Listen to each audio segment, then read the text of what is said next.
Le projet du totem Lyon French Tech, c'est en premier lieu l'opportunité de redonner vie à un beau bâtiment de Lyon, l'ancienne halle Girard, une halle industrielle du 19e siècle, une belle halle industrielle qui est l'un des derniers témoins de ce passé industriel du site sud de la Confluence.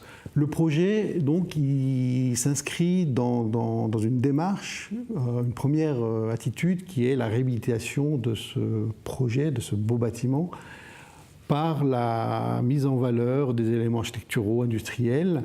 Et c'est un travail sur l'existant, sur ce qui existe, sur le déjà là, sur le bâti, ses façades, la structure métallique qui dégage des beaux volumes libres de tout point porteur. Sur un plan quasi basilical avec une grande nef, une grande dimension de 80 mètres de long sur 16 mètres de large et des bas-côtés, les sheds nord, sheds sud, qui sont des volumes plus bas et qui sont éclairés avec une belle lumière douce. Donc là, le premier travail, c'est conserver, réhabiliter, travailler sur l'enveloppe, faire une enveloppe pérenne, durable, pour pouvoir développer le programme de Lyon French Tech.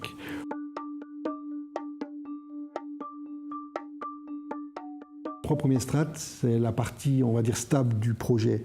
Le bâtiment existant réhabilité, faire avec ce qui existe, les bandes programmatiques qui implantent la partie publique de la partie privée, code du travail ERP, et les flux donc nord-sud, ce grand forum qui traverse le bâtiment.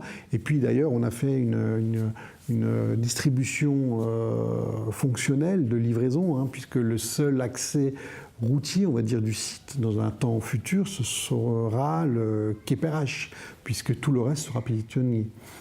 Par contre, pour accueillir un lieu totem des startups du numérique, il faut une variable, une souplesse, une modularité indispensable. Pour ça, on a mis en place donc une trame complémentaire de mezzanine, mais aussi des petits modules sous forme de petites serres, comme on peut voir sur des serres horticoles, qui sont mobiles, modulables, et qui vont permettre d'accueillir aussi bien des postes de travail individuels, des petites salles de réunion, des lieux pour s'isoler, téléphoner. Dans des espaces de coworking, c'est indispensable.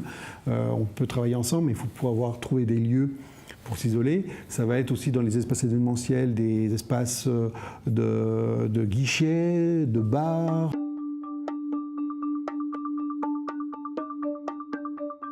Une halle industrielle, son principe, c'est plutôt un travail intérieur. Aujourd'hui, le bâtiment est très introverti.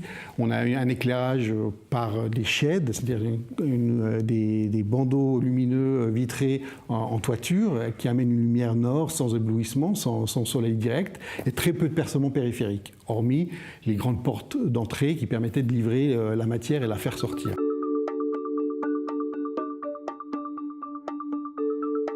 C'est un travail de restauration simple, sobre, mais respectueuse de l'architecture existante, en mettant en valeur les cordons, en réinstallant des nouveaux châssis acier dans les percements existants. Donc c'est vraiment un travail sur l'enduit, un enduit minéral. Dans la partie grande nef, et non, on s'est donné plus de liberté pour l'ouvrir effectivement sur une place couverte, et on a fait sortir un matériau qui était à l'intérieur de la halle, qui est utilisé parce que c'était une ancienne chaudronnerie, donc le métal brut qui était exploité, et on l'exprime dans la façade. C'est-à-dire que la nef, ce matériau métallique, qui est aussi le matériau utilisé pour sa belle structure, est lancé du 19e siècle, qui est mis en valeur et qui va s'exprimer, qui exprime l'architecture de ce bâtiment.